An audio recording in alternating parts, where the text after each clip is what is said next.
നൂറ്റാണ്ടുകൾക്ക് മുമ്പ്, ഏതാണ്ട് 2000 വർഷങ്ങൾക്ക് മുമ്പ്, ഇപ്പോൾ ഇസ്രായേലിന്റെ ഭാഗമായ യഹൂദിയ എന്ന സ്ഥലത്ത് ഹെറോൾഡ് രാജാവ് ഭരിച്ചിരുന്ന കാലം, വടക്കൻ പട്ടണമായ നസ്രത്തിൽ താമസിക്കുന്ന ഒരു കന്യകയുടെ അടുത്തേക്ക് ദൈവം ഗബ്രിയേൽ മാലാഖയെ ഒരു വിശേഷ കാരണം അറിയിക്കുന്നതിനായി അയച്ചു. കന്യകയുടെ പേര് മറിയ എന്നായിരുന്നു. അവൾ വളരെ ദയാലുവും സൽഗുണ സമ്പന്നയുമായിരുന്നു. ജോസഫുമായി അവളുടെ വിവാഹം നിശ്ചയിച്ചിരുന്നു.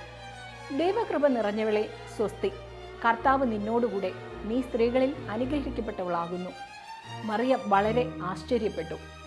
എന്താണ് ഈ അഭിവാദനത്തിൻ്റെ അർത്ഥം എന്ന് അവൾക്ക് മനസ്സിലായില്ല. മറിയേ, നീ ഭയപ്പെടേണ്ട, ദൈവസന്നിധിയിൽ നീ കൃപ കണ്ടെത്തിയിരിക്കുന്നു. ഒരു പ്രത്യേക ദൗത്യത്തിനായി നിന്നെ തെരഞ്ഞെടുത്തിരിക്കുന്നു. നീ ഗർഭം ധരിച്ചൊരു പുത്രനെ പ്രസവിക്കും. അവന് യേശുവെന്ന് പേരിടണം. അവൻ ദൈവപുത്രനാകുന്നു. അവൻ്റെ രാജ്യം ഒരിക്കലും അവസാനിക്കുകയില്ല. മറിയ ആകെ അസ്വസ്ഥയായി. എങ്കിലും അവൾ ദൈവത്തെ പൂർണ്ണമായും വിശ്വസിച്ചു. ഞാൻ ജീവിക്കുന്നത് കർത്താവിനെ സേവിക്കാനാണ്. നിന്റെ വചനം എന്നിൽ നിറവേറട്ടെ. എന്നാൽ എങ്ങനെയാണ് അത് സാധ്യമാകുക? ഗർഭം ധരിക്കാൻ ഞാൻ വിവാഹിതയല്ലല്ലോ എന്നവൾ പറഞ്ഞു. പരിശുദ്ധാത്മാവ് നിന്റെ മേൽ വരും. അത്യുന്നതന്റെ ശക്തി നിന്റെ മേൽ നിഴലിടും. മന്ദിയും വൃദ്ധയുമായ എലിസബത്ത് കുട്ടികൾ ഉണ്ടാവില്ല എന്ന് എല്ലാവരും വിശ്വസിച്ചു. എന്നാൽ താമസിയാതെ അവൾ ഒരു ആൺകുഞ്ഞിന് ജന്മം നൽകും. യേശുവിനുള്ള വഴിയൊരുക്കാൻ ദൈവം തിരഞ്ഞെടുത്ത ആൺകുഞ്ഞ്. അത്രയും പറഞ്ഞതിന് ശേഷം ഗബ്രിയേൽ മാലാഖ അപ്രത്യക്ഷനായി. മറിയ കുടുംബത്തോടും സുഹൃത്തുക്കളോടും യാത്ര പറഞ്ഞു.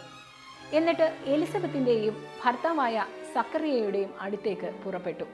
മറിയയെ കണ്ടപ്പോൾ എലിസബത്ത് വളരെയധികം സന്തോഷിച്ചു. ദൈവം തൻ്റെ പുത്രൻ്റെ മാതാവായി മറിയയെ തെരഞ്ഞെടുത്തിരിക്കുന്ന വിവരം എലിസബത്തിന് അറിയാമായിരുന്നു. എലിസബത്തിന് ജനിക്കുന്ന കുഞ്ഞ് യേശുവിനെ സ്വീകരിക്കാൻ വഴിയൊരുക്കുമെന്ന് ഒരു ദൈവദൂതൻ സക്രിയയോട് പറഞ്ഞിരുന്നു. മറിയ എലിസബത്തിനോടൊപ്പം അവരുടെ വീട്ടിൽ 3 മാസം താമസിച്ചു. അതിനുശേഷം മറിയ നസ്രത്തിലേക്ക് മടങ്ങി. സഹവസിക്കുന്നതിന് മുമ്പ് തന്നെ മറിയ ഗർഭിണിയായി എന്നറിഞ്ഞപ്പോൾ ജോസഫ് വളരെയധികം വ്യാകുലപ്പെട്ടു. വിവാഹത്തിൽ നിന്ന് പിന്മാറണോ എന്ന് ചിന്തിച്ചിരിക്കെ സ്വപ്നത്തിൽ ഒരു മാലാഖ പ്രത്യക്ഷപ്പെട്ടു. ദാവീദിന്റെ പുത്രനായ ജോസഫ്, മറിയത്തിന് ഭാര്യയായി സ്വീകരിക്കാൻ ശങ്കിക്കേണ്ട. അവൾ ഗർഭം ധരിച്ചിരിക്കുന്നത് പരിശുദ്ധാത്മാവിൽ നിന്നാണ്. അവളൊരു പുത്രനെ പ്രസവിക്കും. നീ അവനെ യേശു എന്ന് പേരിടണം. എന്തെന്നാൽ അവൻ തൻ്റെ ജനത്തെ അവരുടെ പാപങ്ങളിൽ നിന്നും മോചിപ്പിക്കും. ജോസഫ് നിദ്രയിൽ നിന്നുണർന്നു. കർത്താവിൻ്റെ ദൂതൻ കൽപ്പിച്ച പോലെ പ്രവർത്തിച്ചു. അവൻ മറിയയെ തൻ്റെ ഭാര്യയായി സ്വീകരിച്ചു. അക്കാലത്ത് മറിയയും ജോസഫും താമസിച്ചിരുന്ന സ്ഥലം റോമൻ സാമ്രാജ്യത്തിൻ്റെ ഭാഗമായിരുന്നു. റോമൻ ചക്രവർത്തിയായ അഗസ്റ്റസ് ആ രാജ്യത്തിലെ എല്ലാ ജനങ്ങളും നികുതി അടയ്ക്കുന്നുണ്ട് എന്ന് ഉറപ്പുവരുത്താനായി ഒരു പട്ടിക തയ്യാറാക്കുവാൻ നിർദ്ദേശിച്ചു. ആ പട്ടികയിൽ പേര് ചേർക്കാനായി എല്ലാവരും അവരവരുടെ നഗരത്തിലേക്ക് തിരിച്ചു പോകണമായിരുന്നു. ജോസഫ് ദാവീദിന്റെ വംശത്തിൽപ്പെട്ടവനാകിയാൽ പട്ടികയിൽ പേർ ചേർക്കാനായി ഗലീലയിലെ പട്ടണമായ നസ്രത്തിൽ നിന്നും ദാവീദിന്റെ പട്ടണമായ ബെത്ലഹേമിലേക്ക് ഗർഭിണിയായ മറിയയുമായി യാത്ര പുറപ്പെട്ടു.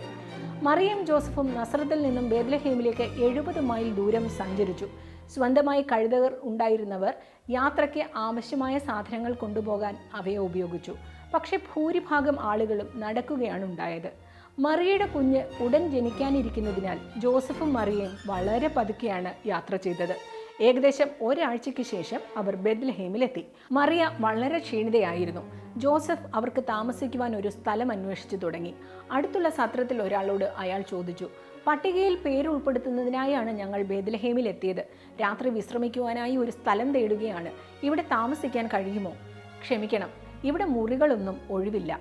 ജോസഫ് മുറി അന്വേഷിക്കുന്നത് തുടർന്നു. പക്ഷെ മുറികളൊന്നും ലഭിച്ചില്ല. ഒടുവിൽ മറിയയുടെ അവസ്ഥ കണ്ട് ഒരു സത്ര ഉടമയ്ക്ക് അവരോട് സഹതാപം തോന്നി. അദ്ദേഹത്തിന് ഒഴിഞ്ഞ മുറികൾ ഒന്നുമില്ലായിരുന്നു. പക്ഷെ അവരെ അവിടുത്തെ തൊഴുത്തിൽ തങ്ങുവാൻ അനുവദിച്ചു. മറിയയുടെ കുഞ്ഞ് ജനിക്കുവാനുള്ള സമയമായിരുന്നു. രാത്രി കുറേ നേരമായി ആകാശത്ത് നക്ഷത്രങ്ങൾ തിളങ്ങി. ഒടുവിൽ മറിയയുടെ കുഞ്ഞ് ജനിച്ചു. മറിയ കുഞ്ഞിനെ തൻ്റെ കൈവെള്ളയിലെടുത്തു. ആരോഗ്യവാനായ കുഞ്ഞിനെ നൽകിയതിന് അവൾ ദൈവത്തിന് നന്ദി അറിയിച്ചു. മറ്റ് സ്ഥലമൊന്നും ലഭ്യമില്ലാത്തതിനാൽ അവനെ പിള്ളക്കച്ചകൾ കൊണ്ട് പൊതിഞ്ഞു. അവിടെ മൃദുവായ പുല്ല് മൃഗങ്ങൾക്ക് ഭക്ഷിക്കാനായി വെച്ചിട്ടുണ്ടായിരുന്നു. മറിയ ആ പുല്ലുകൾ കൊണ്ടൊരു കിടക്കയുണ്ടാക്കി കുഞ്ഞിനെ ആ കിടക്കയിൽ പുൽത്തൊട്ടിയിൽ കിടത്തി. ദൂതൻ പറഞ്ഞതുപോലെ ജോസഫും മറിയയും കുഞ്ഞിന് യേശു എന്ന് പേരിട്ടു. അതേ രാത്രിയിൽ ബെത്ലഹേമിൻ്റെ മറ്റൊരു ഭാഗത്ത് ആടുകളെ കാത്തുകൊണ്ടിരുന്ന ഇടയന്മാർ ഉണ്ടായിരുന്നു. ഇടയന്മാർ ഉറക്കമില്ലാതെ ആടുകളെ കാവൽ കാത്തുകൊണ്ടിരിക്കുകയായിരുന്നു. പെട്ടെന്ന് ഒരു ശോഭയുള്ള പ്രകാശം ആകാശത്തുടിച്ചു. അവരുടെ മുൻപിൽ ഒരു സ്വർഗീയ ദൂതൻ പെട്ടെന്ന് പ്രത്യക്ഷപ്പെട്ടു. അതുകണ്ട് ഇടയന്മാർ ഭയപ്പെട്ടു. നിങ്ങൾ ഭയപ്പെടേണ്ട, മഹത്തായതും സന്തോഷകരവുമായ ഒരു കാര്യം ഞാൻ നിങ്ങളെ അറിയിക്കുന്നു. മിശിഹായും രാജാവുമാകുന്ന ഒരു രക്ഷകൻ ബേത്ലഹേമിൽ ഇപ്പോൾ ജനിച്ചിരിക്കുന്നു. വെള്ളക്കച്ചയിൽ പൊതിഞ്ഞ് പുൽത്തൊട്ടിയിൽ കിടക്കുന്ന ആ കുഞ്ഞിനെ നിങ്ങൾ അന്വേഷിച്ച് കണ്ടെത്തുവിൻ. പെട്ടെന്ന് സ്വർഗീയ സൈന്യത്തിൻ്റെ ഒരു വ്യൂഹം ആ ദൂതനോടുകൂടെ പ്രത്യക്ഷപ്പെട്ടു ദൈവത്തെ സ്തുതിച്ചു പാടി. ദൂതന്മാർ ആട്ടിടയന്മാരെ വിട്ട് സ്വർഗത്തിലേക്ക് പോയതിനു ശേഷം ഇടയന്മാർ തങ്ങളുടെ ആടുകളെ ഉപേക്ഷിച്ച് വിശുദ്ധ ശിശുവിനെ കണ്ടെത്തുവാൻ ബേത്ലഹേമിലേക്ക് ഓടാൻ തുടങ്ങി. അവിടെ അവർ ജോസഫിനെയും മറിയയെയും പുൽത്തൊട്ടിയിൽ കിടത്തിയിരിക്കുന്ന ഉണ്ണിയേശുവിനെയും കണ്ടെത്തി. യേശുവിനെ കണ്ടപ്പോൾ ആട്ടിടയന്മാർ തങ്ങളുടെ രക്ഷകനെ മുട്ടുകുത്തി ആരാധിച്ചു. ആട്ടിടയന്മാർ തിരികെ മടങ്ങുമ്പോൾ മാലാഖ പറഞ്ഞ കാര്യങ്ങൾ അവർ എല്ലാവരോടും പറഞ്ഞു. ആ കഥ കേട്ട് ഏവരും ആശ്ചര്യപ്പെട്ടു. തൻ്റെ പുത്രനെ മിശിഹായായി അയച്ചതിന് അവർ ദൈവത്തെ സ്തുതിച്ചുകൊണ്ട് തങ്ങളുടെ ആടുകളുടെ അടുത്തേക്ക് വീണ്ടും മടങ്ങിപ്പോയി. യേശു ജനിച്ചപ്പോൾ ആകാശത്ത് ഒരു ശോഭയുള്ള നക്ഷത്രം പ്രത്യക്ഷപ്പെട്ടു. വിദൂര സ്ഥലങ്ങളിലുള്ള ചില ജ്ഞാനികൾ നക്ഷത്രം കണ്ട് പഴയ ഗ്രന്ഥങ്ങൾ പഠിച്ച ബുദ്ധിമാന്മാരായ മനുഷ്യരായിരുന്നു. അവർ ഒരു വലിയ രാജാവ് അല്ലെങ്കിൽ ഒരു രക്ഷകൻ ജനിക്കുമ്പോൾ ആകാശത്ത് ഒരു പുതിയ നക്ഷത്രം പ്രത്യക്ഷപ്പെടുമെന്ന് അറിയാമായിരുന്നു. രക്ഷകനെ കണ്ടെത്തി സമ്മാനങ്ങൾ കൊടുക്കുവാനായി അവർ പുറപ്പെട്ടു. ജ്ഞാനികൾ തങ്ങളുടെ പഴയ രചനകളിൽ വായിച്ചതുപോലെ ബെത്ലഹേമിലേക്ക് അസാധാരണമായി ഉദിച്ച ആ പുതിയ നക്ഷത്രത്തെ പിന്തുടർന്ന് യേശു ജനിച്ച സ്ഥലമായ പുൽത്തൊട്ടി വരെ എത്തിച്ചേർന്നു. യേശുവിനെ കണ്ടപ്പോൾ ജ്ഞാനികൾ സന്തോഷിച്ചു. അവർ ഉണ്ണിയേശുവിനെ കുമ്പിട്ട് ആരാധിച്ചു. എന്നിട്ട് സ്വർണവും കുന്തിരിക്കവും മീറും കുഞ്ഞിന് കാഴ്ചയർപ്പിച്ചു. യേശുവിൻ്റെ ജന്മത്തെക്കുറിച്ചുള്ള അത്ഭുതകരമായ കഥയാണിത്. ഇതൊരു വലിയ കഥയുടെ ആരംഭം മാത്രമാണ്. യേശു വളർന്നപ്പോൾ യേശു ഒരു മഹാനായ മാർഗദർശിയായി നിരവധി അത്ഭുതങ്ങൾ ചെയ്തു. യേശു സാധാരണ ഒരു മനുഷ്യൻ മാത്രമല്ല, ദൈവപുത്രനുമായിരുന്നു. പാപികളായ മനുഷ്യവർഗത്തെ ദൈവസ്നേഹത്തിലേക്ക് മടക്കിക്കൊണ്ടുവരാൻ അവൻ ഭൂമിയിൽ ജനിച്ചു. ദൈവപുത്രനായ യേശു ദുർബലനും നിസ്സഹായനുമായ ഒരു കുഞ്ഞായിട്ടാണ് ഭൂമിയിലേക്ക് പിറന്നു വീണത്.